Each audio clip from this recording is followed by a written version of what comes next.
बिस्मिल्लाहिर्रहमानिर्रहीम। अस्सलाम वालेकुम। मैं हूं आपकी मेज़बान नता आसफ। नासिर, जैसा आपको पता है कि कराची में हमने कल भी प्रोग्राम किया था, इससे पहले भी एक दिन पहले हमने प्रोग्राम किया था कि इलेक्ट्रिक के हवाले से, लेकिन आज फिर हम इस हवाले से बात करेंगे क्योंकि अगर हम बात करें कराची की ओवरऑल ही अगर हम बात करें सिचुएशन के हवाले से, तो वो तो ज़ाहिर है आप सबके सामने ही है कि इलेक्ट्रिक का एक अहम टॉपिक है, क्योंकि इसके ऊपर जितनी बात की जाए वो कम है। क्योंकि इस हवाले से, क्योंकि जो हमारे गेस्ट हैं वो खुद भी पर्सनली इस पर बात करना चाहते हैं, क्योंकि इन्होंने कई मरतबा असम्बली में भी इस हवाले से बात की है, करारदाद दी गई है, लेकिन वो उसको जो है मुस्तरद कर दिया गया। फिर अगर हम बात करें कि जो गैर कानूनी मवेशी मंडियाँ जो लग रही हैं कराची में, तो उस हवाले से भी जो है वो कहा गया है कि आप इसके ऊपर खुसूसन जो है आज इसमें बात करें। तो हमने सोचा इस बार हम फिर से इसके ऊपर बात करते हैं अपने प्रोग्राम में, क्योंकि अगर हम बात करें मेयर कराची के हवाले से, कमिश्नर कराची के हवाले से, जो कि उनके ऑर्डर्स थे, उनके ऑर्डर्स को जो है वो हवा में उड़ा दिया गया और उनके ऑर्डर्स की किसी किस्म की कोई जो है वो मतलब उनको फॉलो नहीं किया गया।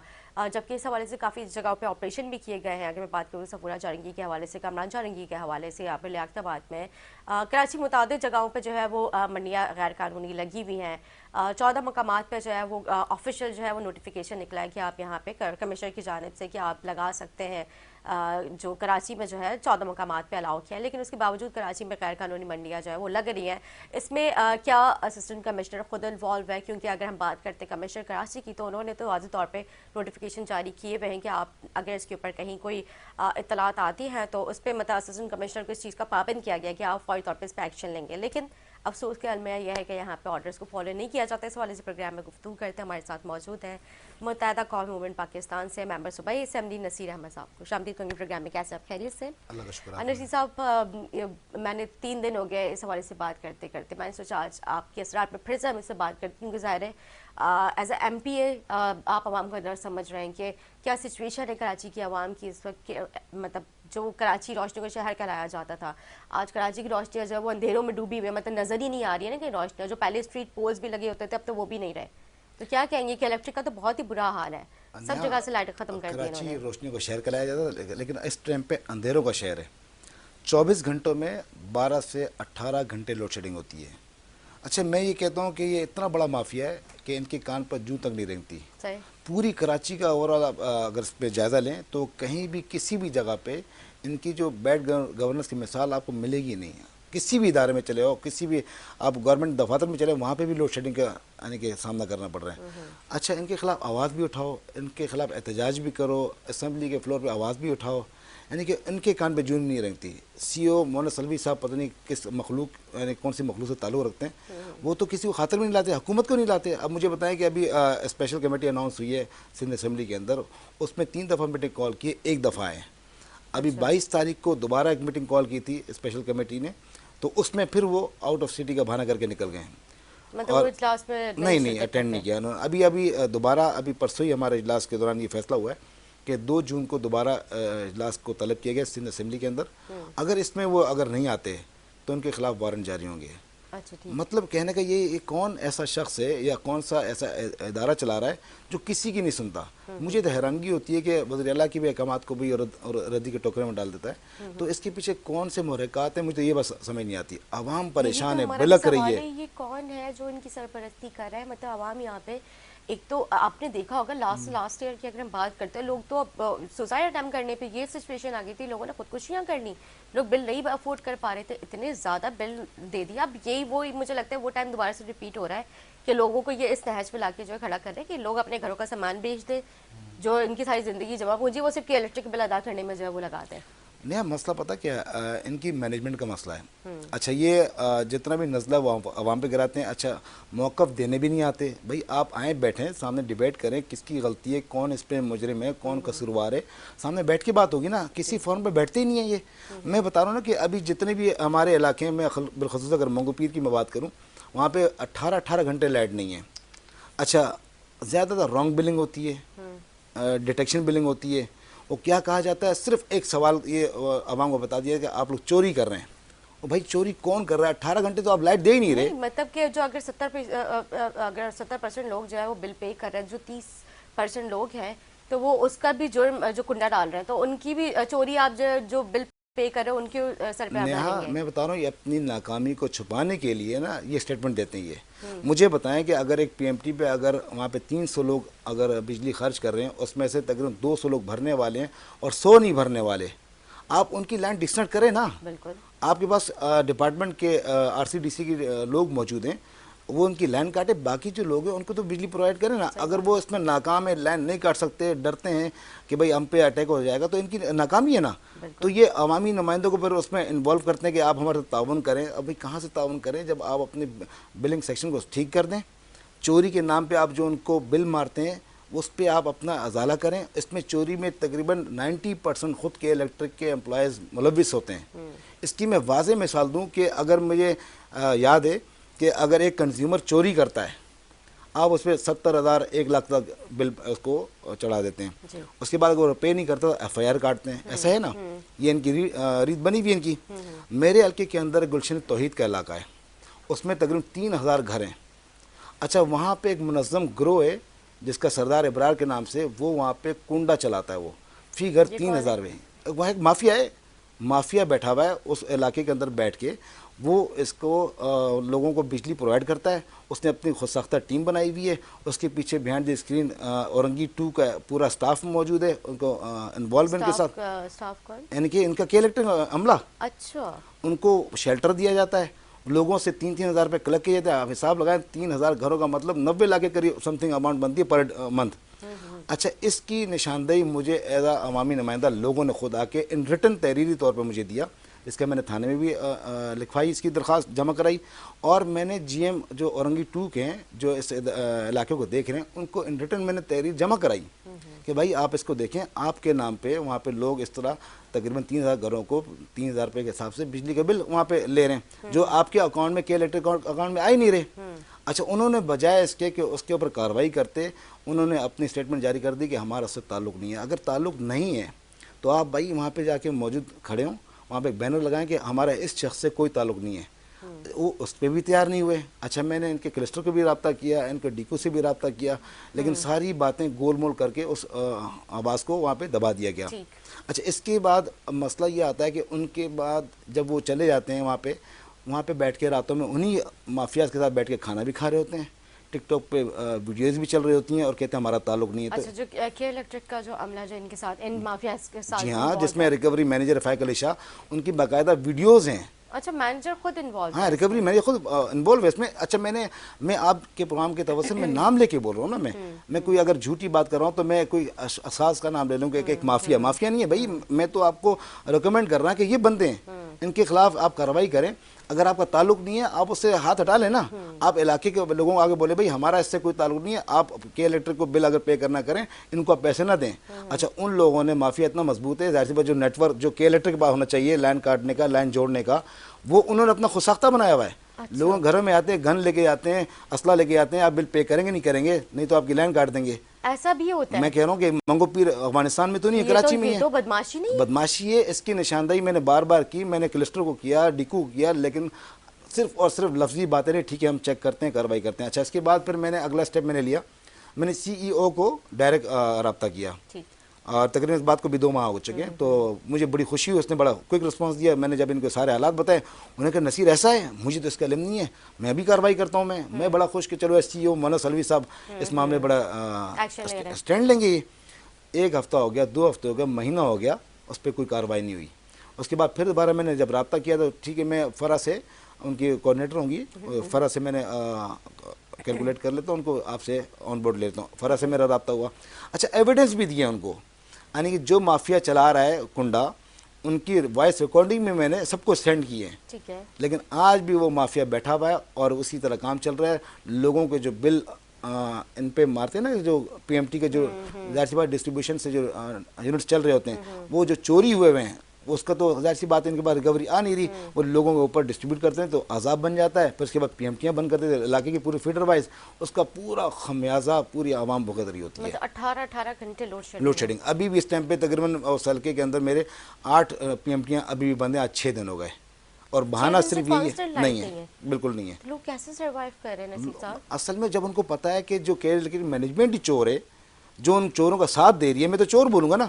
जब हमने आपको निशानदेही कर जब दी, वो घर में असला लेके घुस रहे हैं और इस तरह से वो मतलब कुंडे डाल रहे हैं, तो जाहिर आप आवाम को चोर कहते हो, आपकी अपने खुद का मैं तो खुद क्या बिल्कुल, कर मैं रहे कहता हैं हूँ आप? आवाम चोर नहीं है, आवाम को हाँ, चोरी आप करने में खुद मजबूर रास्ता किया, दिखा रहे हैं बिल्कुल। और लोगों क्या, को। मैं एक होता है ना कि यार निशानदेही ना, कि मैं निशानदेही भी कर रहा हूँ, एविडेंस भी दे रहा हूँ, उसके बावजूद भी इदारा खामोश बैठा हुआ है। चलो मैं उनकी नीयत पे एक मिनट के लिए फर्ज करता हूँ नहीं है चोर वो, लेकिन आके इसको डिनाई तो करें, उसके खिलाफ कार्रवाई तो करो। भाई आप 5 साल से उस जगह पे बैठे हुए हो, आप हिसाब लगा रहे हो 90 लाख रुपये पर मंथ के हिसाब से करोड़ों रुपए कमा चुका है वो, और वही बिलिंग आप उनको शो कर रहे थे। हमारे पीएमटी पे अरबों रुपए ड्यूज हैं, तो वो पैसे अगर रिकवर किए हुए होते तो इन पे ड्यूज ना होते ना, आज वो पीएमटी बंद ना होती ना। सीईओ को मैंने बारहा लफ्ज बलफ्ज उसको मैंने समझाया भी, लेकिन कोई कार्रवाई करने को तैयार अच्छा, नहीं अभी है। आपने रिसेंटली उनसे बात की? अभी तकरीबन 1 महीना पहले मेरे कर्नल आफाक से मेरी बात हुई थी इस हवाले से, कह रहे नसीर भाई इंशाल्लाह बहुत जल्द इनके खिलाफ ड्रॉप सीन होने वाला है। उसमें इस बात को भी तकरीबन महीना हो गया, नहीं हुआ अभी तक। आफाक जो इनको लीगल देख रहे थे ना, इनके एडवाइजर्स एडवाइजर, हाँ, वो देख रहे थे, उनसे मेरी खुद पर्सनली बात हुई थी। ये जो ये के वो है इलेक्ट्रिक, हाँ जो आपके मंगू पीर में जो जी, काम मंगू कर पीर रहे में हैं, उनके मुनज़्ज़म, खिलाफ कानूनी हाँ उनके, कार्रवाई। लेकिन कोई कार्रवाई नहीं हुई। आज भी इसी तरह चल रहा है, सब चीज़ें चल रही हैं। अच्छा, उन्होंने एक बहाना अच्छा सोचा हुआ है कि उनको बोलो कि आप हमारे को मीटर लगवा दें, यानी कि इलेक्ट्रिक बोलती है उनको बोलो आप हमारे दफ्तर और मीटर लगवा लो। वो कहाँ से आएंगे जब आपने एक मोहरा वहाँ पे बिठाया हुआ है अरबाब नाम के, अबरार नाम के नाम से, वो उनको आगे आने नहीं देता। उनसे पर कनेक्शन जो के इलेक्ट्रिक पॉलिसी है फ्री में लगना चाहिए, उनको वहाँ से 6-6 हज़ार रुपये लेता है। नहीं, ये तो फ्री में मीटर तो नहीं लगता। नहीं, फ्री में लग रहा है, जो कच्ची आबादी जहाँ पे, अगर आपका मीटर खराब हो गया है तो आप उसके चार्जेस पे करेंगे। नहीं, जैसे मीटर ख़राब हो जाए तो उसका ये कि कंप्लेन करके मीटर आपका चेंज हो जाता है। उसके बाद उसके जो 2200 रुपये, 4-5 हज़ार नहीं 2200 रुपये, 2100-2200 रुपये वो बिल में लग के आते हैं। अच्छा, हाँ, ये पॉलिसी मुझे क्योंकि इसकी मैंने पता तो है। सुना है कि मतलब इसके 4-5 हज़ार रुपये जो नहीं मीटर कोई, चेंजिंग नहीं के कोई फीस चार्जेस नहीं होते है। न्यू कनेक्शन जो एमएडसीबी के लाते हैं, जहाँ कच्ची आबादी में मीटर लगते हैं, वो फ्री ऑफ कॉस्ट लगते हैं।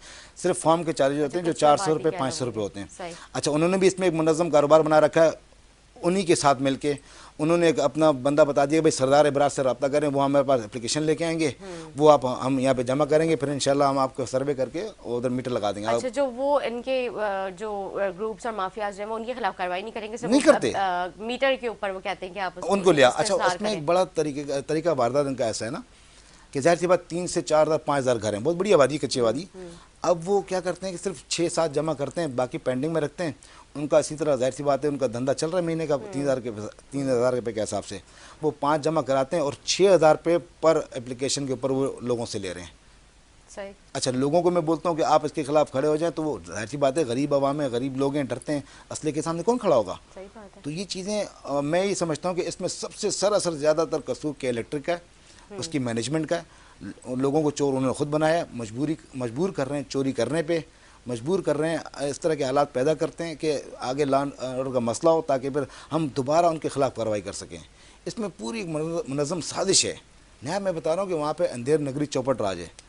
मैं कह रहा हूँ कि सीईओ को मैंने लेटर लिख के दे दिया, जब वो कार्रवाई नहीं कर रहा तो मैं तो बड़ा खुश हुआ था जब उसने पहली दफ़ा में स्टैंड लिया। मैंने कहा हो सकता है स्टैंड ले, लेकिन नहीं, उनकी भी सिर्फ लफ्ज़ी बातें रही हैं। नहीं, ये तो अफसोस का अलमिया ज़ाहिर है, वो एक जिम्मेदार है इस इदारे के और उनको अपनी जिम्मेदारी को समझते हुए सारी रिस्पॉन्सिबिलिटी को पूरा करना बिल्कुल चाहिए। करना चाहिए। Exactly. मसला ये है ना कि कौन समझाए इनको। अगर आवाम रोडों पे आती है तो लॉन और फर्ज में मसला आया तब मुतारिक हो जाती है, फिर गरीब आवामी बेचारी पिसती है, फिर थानों में जाती है, बिल्कुल ठीक उसके कह रहे पीछे हैं। फिर हमें ही खड़ा होना पड़ता है।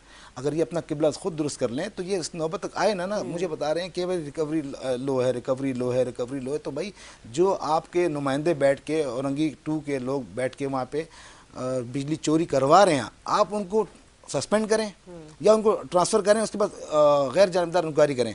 दूध का दूध पानी का पानी हो जाएगा। सही बात है। भाई आप अगर उसी इदारे में बैठ के आप उनके खिलाफ इंक्वायरी करेंगे तो जाहिर सी बात है जिनको लाखों की आमदनी आ रही होगी वो तो सारे को भाई बता देंगे भाई ये मामलात हैं, वो सेटल डाउन पहले नीचे कर लेते हैं। ये चीज़ तो चेक एंड बैलेंस है ही नहीं इनका। ठीक है। अच्छा नसीर साहब, जो आप लोगों ने अभी रिसेंटली जो वो मतलब मुस्तरद हुई है, जो आप लोगों ने इसमें करारदाद दी हुई थी के इलेक्ट्रिक के हवाले से, और अफसोस कर में यह है कि यहाँ पे जो है वो अफसोस मतलब मुस्तरद कर दी गई है करारदाद। तो क्या आपको लगता है कि आगे आप लोग दोबारा से उसको सबमिट करवाएंगे करारदाद को और उसके ऊपर कोई लायामल किया जाएगा? देखिए, सिंध असम्बली के अंदर बात करूँ तो तकरीबन जितने भी वहाँ पे हमारे पार्लियामेंटेरियन हैं वो हर फॉर्म पे, हर जगह पे आवाज़ उठाते हैं। अफसोस ये होता है कि वो भी एक किस्म का एक मजाक है मेरी नज़र में। लोग अवामी नुमाइंदे अपने अवाम के मसले उस फ्लोर पे लेके आते हैं जहाँ पे जब थक हार के कोई इदारा सुन नहीं रहा होता और वो फ्लोर पे आके आवाज़ उठाते हैं, उसकी आवाज़ को भी दबा दिया जाता है। ये बड़ा अलमिया ही है। लेकिन फिर भी अगर इसी तरह इनका रवैया रहा हुकूमत का भी, तो हम तो हर जगह हर सतह पे आवाज़ उठाते रहेंगे ताकि लोगों को उनके चेहरे तो पता चलें कि बज़ाहिर वो समझते हैं कि हम आवाम के मसीहा हैं, ऐसा नहीं है। भाई अगर मैं ये समझता हूँ कि हुकूमत सिंध चाहे, इनका किबला कैसे दुरुस्त नहीं हो सकता। भाई मैं कहता हूँ एक दो इनके खिलाफ कार्रवाई करें, ये ऑटोमेटिक सीधे हो जाएंगे। इन्होंने एक आज़ादारी बना रखी है, इसको तोड़ने के लिए एक मुनज़्ज़म होना पड़ेगा। इसमें पीपल्स पार्टी या PTI या MQM या JUI का मामला नहीं है, ये अवाम का मसला है, ये इज्तिमाई मसला है। हम तो चलो मर्द हजरात घरों से बाहर चले आते हैं, जो घर में औरतें बैठी हुई होती हैं, बच्चे बैठे हुए होते हैं, छोटे छोटे स्कूल के मामला आते हैं, स्कूल में सुबह जाना होता है, रात भर लाइट नहीं होती। अभी तो ये हालत हो गई है कि पेशेंट्स भी हैं, सारे बुजुर्ग हैं घर में। मैं अभी एक विजिट करके आ रहा हूँ लेप्रोसी अस्पताल का, KMC का। आप बिलीव करें, मैं सुबह 9 बजे पहुंचा वहाँ पे और 2 बजे तक रात लाइट नहीं थी वहाँ पे, अस्पताल में नहीं है, हॉस्पिटल में नहीं है। वहाँ पे तो इमरजेंसी अगर कोई सिचुएशन क्रिएट हो जाए तो फिर कैसे वहाँ पे वो मैं कह रहा हूँ वहाँ पे, मैं यही तो कह रहा हूँ कि वहाँ पे लोगों को इंसान समझा ही नहीं जा रहा।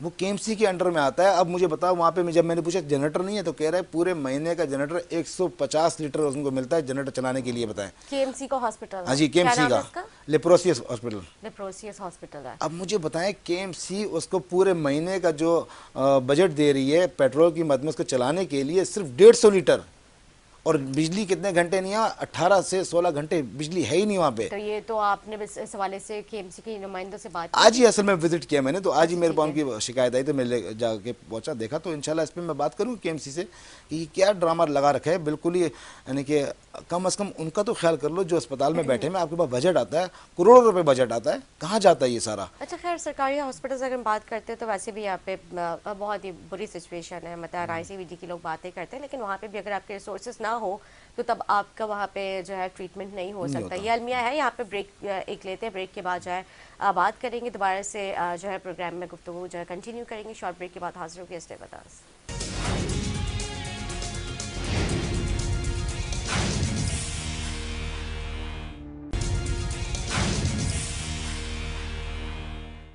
वेलकम बैक नाज़रीन। ब्रेक्स वाले बात हो रही थी, जिस तरह से सिचुएशन बताई गई थी कि KMC का हॉस्पिटल जो कि मंगू पीर में मौजूद है। आज नसीर साहब ने उसका विज़िट किया और इतनी वहाँ की बुरी सिचुएशन, लाइट तो है ही नहीं वहाँ पे, लेकिन इसके अलावा मतलब ऑफ द कैम हम जब बात कर रहे थे उन्होंने मुझे ये भी बताया कि वहाँ पे इस कदर वो सीधा हाल है दीवारों का कि मतलब आज वो जब विज़िट पे गए थे तो विज़िट से पहले जो है मतलब इन्फॉर्म किया जाता है हॉस्पिटल में कि वहाँ पे मैं आऊँगा, और जो है स्टाफ का वहाँ का जो अमला है उनको बताया गया था कि मैं विज़िट पे आऊँगा।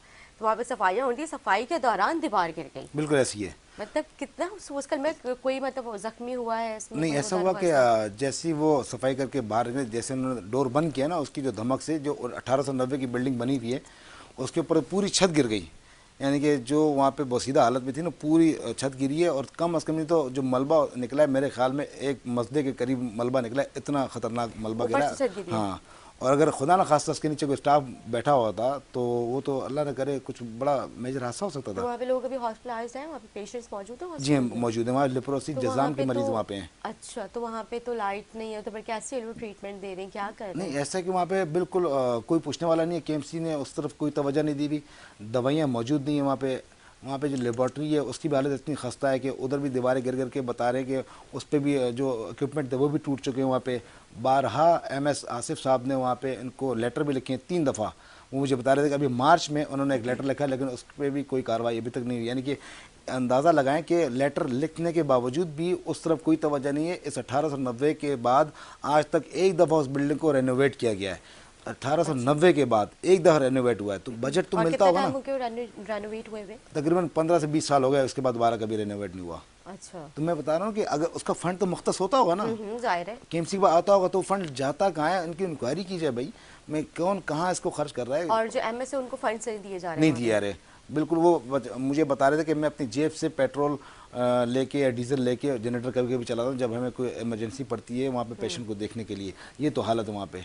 नहीं, और पूरा सिंध हुकूमत दावे करती है कि हम आवाम की खिदमत के लिए कोशां हैं। काइंडली हॉस्पिटल के ऊपर तवज्जो दें, मतलब वहाँ पे पेशेंट्स है और वहाँ पे लाइट बिल्कुल नहीं है, वहाँ पे इतनी बोसीदा हाल हो गया है बिल्डिंग्स का, तो कम से कम इसके ऊपर तवज्जो दें आप लोग। अगर ये मेरा मैसेज जो जो देख रहा है उन तक फ़ौरन पहुँचाएँ, क्योंकि वहाँ पे अभी भी पेशेंट्स एडमिट हैं और मतलब ये तो बहुत क्रिटिकल सिचुएशन है वहाँ की। वहाँ अगर पे इस जज़ाम के तरह मरीज हैं। का सिस्टम है कि मतलब दीवारें गिर रही हैं, खुदा न खास्ता किसी के ऊपर गिर जाए, कोई अमवात हो जाए, तो मतलब ये तो गलत मैं कह बात रहा हूँ है ना कि बहुत। अगर हकीकत को तस्लीम करें, मेयर कराची, अगर वो समझते हैं कि कराची मेरा शहर है, मैं उसका मेयर हूँ, आए उस जगह विजिट करें, अभी भी इस टाइम पे जाके देख लें, कल देख लें, उसको अंदाज़ा हो जाएगा कि मेरी जो नाअहली की हैसियत, जो इदारा जो वहाँ पे लेप्रोसी अस्पताल तबाह हो चुका है, उसके पीछे अगर वो आवाज़ नहीं उठाएंगे, उसके लिए काम नहीं करेंगे, तो वो जो मरीज़ जज़ाम के मरीज़ बैठे हुए हैं, उनकी हालत ऐसी होती है कि पंखा ना चले तो उनकी ज़िंदगी अजीर हो जाती है।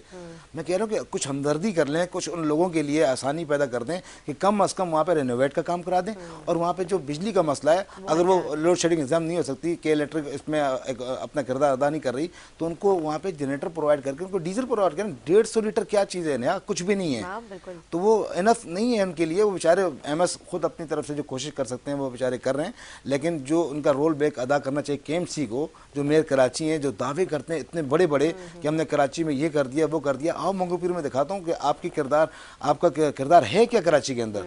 खाली कराची शार फैसल कंटोनमेंट एरिया नहीं है। आप मज़ाफ़ाती इलाके में आए तो आपको अपनी कारदगी में खुद शर्मिंदा होंगे। हो सकता है, मुझे तो ये लग रहा है, इसको देख के तो हो सकता है ये इस्तीफ़ा दे दें कि भाई लोग वहाँ पे इतने इस कदर बुरी हालत में रह रहे जैसे जानवर रहते हैं वहाँ पे। और यार अब अस्पतालों के मरीजों को हालत देखने जाके मुझे तो अफसोस होता है कि इतने बड़े दावे करते हैं, कुछ शर्म होती है, कोई हया होती है। आके देखो भाई, अगर आज इस प्रोग्राम की तरफ से उसको पैगाम पहुँचता है, आके देख लें मेयर साहब कि उनके इदारे के लोग क्या कर रहे हैं। बिल्कुल। और क्या इसमें ये मरीज तो ये नहीं होता ना कि कोई पीटीआई का है या जमात इस्लामी का है या जेयूआई का है या एमक्यूएम का है। मरीज तो मरीज होता है। इंसानियत पहले भाई। आप आओ अपने इदारे को दुरुस्त करो, वहाँ पे जो इनके मामलात हैं उनको सीधा करें और उनको जो फंड है सही जगह लगाएं इनको, ताकि वो लोग उस परेशानी से निकले। और मैं ये आपकी तरफ से के इलेक्टर को बोलता हूँ कि खुदारा कम से कम इस इलाकों के अंदर जहाँ पे मज़हबाती लोग रहते हैं, गरीब लोग रहते हैं, कम से कम 12 बजे के बाद लोड शेडिंग ना करें। रात में 12 हाँ रात, क्योंकि लोग मजदूर तबका के लोग हैं, रात में आते हैं 8-9 बजे, उसके बाद उनको सोना होता है, सुबह 6-7 बजे फिर नौकरी भी जाना होता है। जब रात को 2:30 बजे लाइट आएगी, वो सोएंगे कब, सुबह फिर कैसे जाएंगे। तो ऐसे में माशरे के जो लोग हैं बेचारे बीमारी होंगे ना, जब नींद पूरी नहीं होगी, बच्चे स्कूलों को जा नहीं सकेंगे, पता नहीं किस तरफ पस्ती की तरफ धकेल रहे हैं। के इलेक्ट्रिक में कह रहा हूँ इन्होंने पूरा मुनज़्ज़म एक सोची समझी स्कीम रखी है कि लोगों को, हमने कराची के लोगों को बिल्कुल यानी कि पस्ती की तरफ लेके जाना है। अफसोस कल में आया, जैसा भी आप ब्रेक से वाले गुफ्तगू कर रहे थे, आपने कहा कि वैसे अगर हम डॉक्यूमेंटेशन में और अगर हम वैसे बातों में देखें तो ये प्रेस कॉन्फ्रेंस जो की जाती है तो ये तो कराची तो उन्होंने पेरिस बना दिया है, लेकिन अगर रियलिटी देखी जाए तो मतलब रियलिटी में तो यहाँ पे बहुत ही बुरी सिचुएशन है कराची। बच्चा जानता है कि कराची का क्या हाल है। मैं कह रहा हूँ कि असेंबली के फ्लोर पे हम देख रहे होते हैं कि ऐसा लग रहा है जैसे पेरिस बना दिया है, लेकिन जब हम निकलते हैं असेंबली के बाहर तो वही खंडरात का समय है। बिल्कुल लोग बेचारे बेबस नजर आते हैं, कोई सुनने वाला नहीं है, इदारे सुनने वाले नहीं है। लैंड ग्रैपिंग इस कदर उरूज पे पहुंच चुकी है, इसके पीछे भी माफियाज बैठे हैं। ग्रैपिंग के हवाले से भी आपने बताया, मैं बता रहा हूँ कि रिसेंटली वाकया हुआ था। कल एक मेरे हल्के के अंदर मेरान टाउन के अंदर एक वाकया हुआ, लैंड ग्रैपिंग का एक इशू था। उस पर 2 मुनज़्ज़म ग्रोह में तसादम हुआ और इस कदर शदीद तसादम हुआ कि जुम्मे की नमाज के बाद वहाँ पर हमला धावा बोला गया और 4 अफराद ज़ख्मी हुए, एक उसमें यानी कि जहाँ बाग हो गया। यानी कि अलमिया ये है कि इंसानी जान की कोई हैसियत नहीं रही। अच्छा, मंगोपीर में वैसे भी मैंने सुना काफ़ी ज़्यादा जो है कब्ज़ा माफिया सरगर्म है। कब्ज़ा माफिया तो चलो नाकलात ज़मीनों, जो सरकारी ज़मीन पर लोग कब्ज़ा तो करते ही करते हैं। मेरे हल्के में तो एक ऐसा भी पॉइंट है जिस पे वाटर बोर्ड का मुजीब पंपिंग स्टेशन पे एक माफिया ने, जो अपने आप को पीपल्स पार्टी का जिम्मेदार कहलाता है, उसने कब्ज़ा किया हुआ है। तो क्या वो क्या पोजीशन बताते हैं अपनी? वो ये कहते हैं कि मैं पीपल्स पार्टी का जिम्मेदार हूँ। अच्छा। 2018 के अंदर मुजीब पंपिंग के स्टेशन के नाम से सिंध हुकूमत ने नासिर हुसैन शाह ने इसका इफ्तिताह किया था अवाम के मफाद के लिए। उनकी सोच अच्छी थी कि लोगों को पानी मिले, लेकिन मैं कह रहा हूँ 2 किलोमीटर के रेडियस के ऊपर वो इलाका उसको फीड करना था। अब अलमिया ये है कि जब वहाँ पे वाटर बोर्ड का अमला वहाँ पे तैनात नहीं हुआ और सिंध हुकूमत के जो नीचे लोग हैं, मैं इनकी सिंध हुकूमत की शक नहीं करता, लेकिन उनको हो सकता है इल्म भी ना हो, लेकिन वहाँ के जो माफिया बैठे हुए जो अपने आप को सिंध हुकूमत के अहदेदार कहलाते हैं कि हम पीपल्स पार्टी के अहदेदार हैं, उन्होंने कब्ज़ा किया और मनपसंद जगहों पे उन्होंने वहाँ पे डिस्ट्रीब्यूशन की। वहाँ से पर घर के ऊपर 1000 रुपये महीना ले रहे हैं, तो तकरीबन है इस टाइम पे 3000 घरों को पानी वहाँ जाता है। अभी तक वहाँ से 3000 रुपये बिल्कुल ऐसे ही है। अच्छा, उसके बाद अगर जब ये मुझे लोगों ने बताया कि इस तरह डिस्ट्रीब्यूशन की वजह से पानी हमारे नलकों में नहीं आ रहा और ये 2018 से अब तक वो पंपिंग स्टेशन चालू है, 6 मोटरें लगी हुई हैं 100 HP की, जो वाटर बोर्ड ने लगा के दी है, के इलेक्ट्रिक ने PMT लगा के दी है वाटर बोर्ड को, ऑपरेशनल मौजूद है, वहाँ पे टैंक बना हुआ है, लेकिन लोगों को पानी नलकों में नहीं मिल रहा। 12 साल हो गए, मियाँ वाली colony, Christian colony, Mohammadpur colony, Islamia, Islamia 2, Evan colony, ये उसको फीड करना था, उस पंपिंग स्टेशन में पानी उनको नहीं मिल रहा। तो लोग कैसे सर्वाइव कर रहे हैं? कहाँ से सर्वाइव कर रहे हैं? वो तो बेचारे अपने अभी भी क्या कहते हैं, कैनों में रख के पानी कंधों पे लेके जा रही है। वहाँ के यूसी चेयरमैन है हबीबुल्ला स्वाति है, वो तो बेचारा परेशान है पानी के लिए, यानी कि उसको इतनी रसाई नहीं है कि उस पंपिंग स्टेशन के ऊपर जाके उसको हम आज़ाद करा सकें। अभी मैंने आवाज़ उठाई रिसेंटली 1 महीना पहले, वहाँ पे मैंने वीडियो बनाई, वीडियो वायरल की मैंने MD वाटर बोर्ड को सेंड की, कू को मैंने सेंड की, चीफ इंजीनियर को सेंड की, लेकिन कोई इस पर कार्रवाई नहीं हुई। चाहे उनसे मेरी मीटिंग हुई है, असदुल्ला साहब मेरे जब उनसे मेरी मुलाकात हुई तो उन्होंने बड़े वसूख अंदाज से, जैसे CEO ने रिस्पांस दिया, उन्होंने उसी वक्त वेलकम किया। नहीं नसीर, ऐसा तो नहीं है। मैंने उनको जो वहाँ पे माफिया बैठा हुआ उनका नाम भी बताया कि वहाँ पे सिद्दीक अकबर है, सॉरी सिद्दीक अकबर नहीं, शमशुल आला, वो उनका नाम मैंने उनको कोट किया। उन्होंने उसी वक्त ऑन दी स्पॉट फ़ोन किया, नहीं नसीर इंशाल्लाह ऐसा कैसे। मैंने उनको कहा भाई आपकी वाटर बोर्ड की चीज़ है, आपके असिस्ट हैं, हम आपको बता रहे हैं इस पर कब्जा हुआ है, आप उनको राहगुजार कराएं। उन्होंने उसी वक्त अहदेदारान से रब्ता किया कि हो जाएगा मसला। आज इस बात को भी 20 दिन हो गए, वो आज भी कब्जा करके बैठे में वो। अच्छा, 20 दिन अभी हो चुके हैं। उन्होंने MD वाटर बोर्ड ने जो है वो इसके ऊपर कोई कार्रवाई नहीं की है। अभी परसों मैंने फिर सईद गनी साहब से बात की, फिर मैंने पॉइंट ऑफ ऑर्डर लेना चाहा था, तो जाहिर सी बात है असेंबली का जो उनका प्रोसीजर है उस पर मुझे पॉइंट ऑफ ऑर्डर मिल नहीं सका। मैं इस पर आवाज़ उठाना चाह रहा। फिर मैंने सईद गनी साहब को वो लेटर मैंने बाय हैंड रिसीव कराया। मैंने सईद गनी भाई, वो शख्स इतना मजबूत है, वो ये कहता है कि अगर मुझे CM भी बोलेगा तो मैं खाली नहीं करूँगा। मतलब उन्होंने बरमला ये बात की है? बरमला बार बार कहता है, बल्कि वो तो मुझे कहता है मेरे डेरे पे आप मुझसे बात करो नसीर साहब। भाई मैं उन माफिया के साथ जाके क्यों बात करूं? आवाम की चीज़ है, वाटर बोर्ड की चीज़ है, आवाम के फ़ायदे के लिए बनाई गई है, आप उसको हैंड ओवर करो ना वाटर बोर्ड के। बिल्कुल ठीक है, वाटर बोर्ड का अमला बैठे वहाँ पे डिस्ट्रीब्यूशन करे। हमारे साथ ऑन कॉल मौजूद है पाकिस्तान पीपल्स पार्टी से लियाकत अस्कानी साहब। लियाकत अस्कानी साहब, बात हो रही है नसीर साहब से जो कि MK पाकिस्तान से मेंबर सूबाई असेंबली है, मंगू पीर से जो है ये MP इलेक्ट हुए हैं। बात यह है कि यहाँ पे बात हो रही है कि कराची में के इलेक्ट्रिक के हवाले से जो कि इलेक्ट्रिक ने जो जुल्म ढाया हुआ है, आपको पता ही है, कई घंटों की लोड शेडिंग है। इसके साथ साथ पानी की भी सेम सिचुएशन है, लैंड ग्रैबिंग उरूज पर है, गैर तरीके से जो है वो मतलब आपको पता है कि गैर कानूनी तरीके से जो है मंडियाँ लगी हुई हैं। तो इनके ऊपर कोई चेक एंड बैलेंस नहीं है हमारी गवर्नमेंट का, हमारे इदारों का? देखिए जी, सबसे पहले मैं आपको एक बात बताऊं, मैं मंगू पीर नहीं क्यामाड़ी 1 का MP हूँ डिस्ट्रिक्ट क्यामाड़ी से। और इसके अलावा जो के इलेक्ट्रिक के हवाले से जो आप बात कर रही हैं, के इलेक्ट्रिक के हवाले से आप देखें असेंबली में काफ़ी शोर शराबा भी हुआ है और हमने करारदादें भी मुख्तलिफ पार्टी के हमारे MPs ने पेश की हैं जी। तो उस पर 2 जून को एक मीटिंग बुलाई गई है जिसमें फ्लोर द हाउस हो हमारे लॉ मिनिस्टर साहब ने कहा है कि जिसको भी आना है, जो जिस MPs के इशूज़ हैं वहाँ पर आएँ। अगर वो ज़्यादा होते हैं तो हाल में प्रोग्राम रखेंगे, CO होगा के इलेक्ट्रिक का। अगर के इलेक्ट्रिक का CO नहीं भी आया तो उसे ज़बरदस्ती लाया जाएगा, क्योंकि ये कराची के लोगों का सबका मसला है। और कराची में 18 से 19 घंटे लोड शेडिंग है, तो इसमें सारे परेशान हैं। इसमें ऐसा नहीं है कि सिर्फ पीपल्स पार्टी के लोग हैं या MKM के लोग हैं या नून लीग के, ये पूरे कराची का एक एक शहरी परेशान है। तो उनकी परेशानियां दूर करने के लिए ये सिंध गवर्नमेंट ने 2 जून को एक मीटिंग रखी है। तो उसमें जो भी इश्यूज़ हैं इंशाल्लाह ताला वो सारे डिस्कस होंगे और हमें उम्मीद है कि ऐसा उनके इश्यूज़ भी हल होंगे। इसके अलावा जो आपने गैर कानूनी मंडियों का कहा, देखें कमिश्नर कराची ने 7 मंडी जो गैर कानूनी मंडियाँ थी उन पर 144 लगा दिया और 7 मंडियाँ पूरे कराची में बंद कर दी हैं।